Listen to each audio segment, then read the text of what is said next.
이런 상황을 헌법재판소는 어떻게 받아들일지 궁금합니다. 법조팀 우종환 기자 나와 있습니다. 어서 오세요. 예. 헌재 밖 분위기는 이렇게 끌어오르고 있는데 내부가 어떤지 궁금한데 오늘도 평의를 합니까? 이게 그렇지는 않다고 합니다.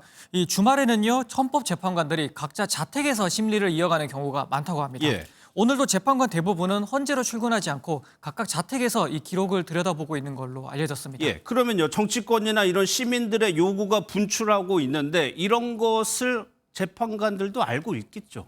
이게 제가 헌재 내부 상황을 취재해 보니까요, 신경 쓰지 않는다, 이런 분위기였습니다. 예. 이게 이런저런 말과 추측이 나오는 데 대해서는 밖에서 뭐라고 하는지 모른다, 이런 답변이 돌아왔거든요.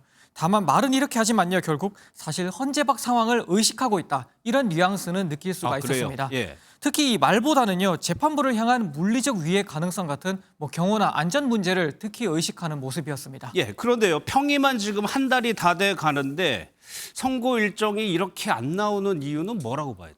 이게 재판관들의 평의 과정은 보안이 유지되기 때문에 정확하게 어떻게 돌아가고 있는지는 알 수가 없기는 합니다. 다만 이 헌재 출신 법조계 전문가들은 결국 재판관들 간에 일정 합의가 안 되고 있다는 점에 무게를 두고 있습니다. 예. 이게 왜 일정 합의가 안 되느냐? 결국 일부 재판관들이 인용, 기각, 각하 중에 어느 쪽으로도 결론을 못 내고 있다, 이런 추측이 나오는 겁니다.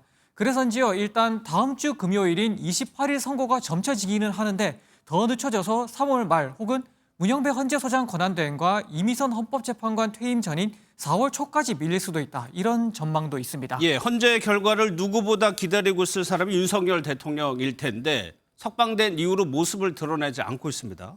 모레 형사재판이 있는데 여기에도 안 나온다면서요.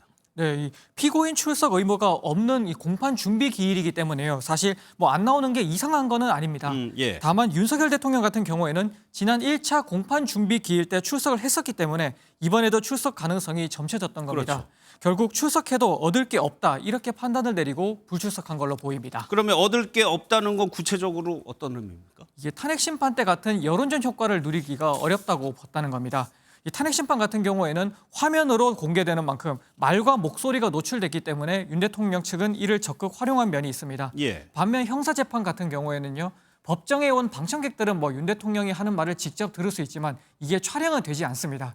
그렇다면 그냥 변호인들이 법리적 대응에 집중하도록 맡긴 게 낫다, 이런 판단을 한 걸로 풀이됩니다. 예. 그러면요, 탄핵 심판 선고를 앞둔 것도 의식을 했을까요? 네, 그런 해석도 나오고 있습니다.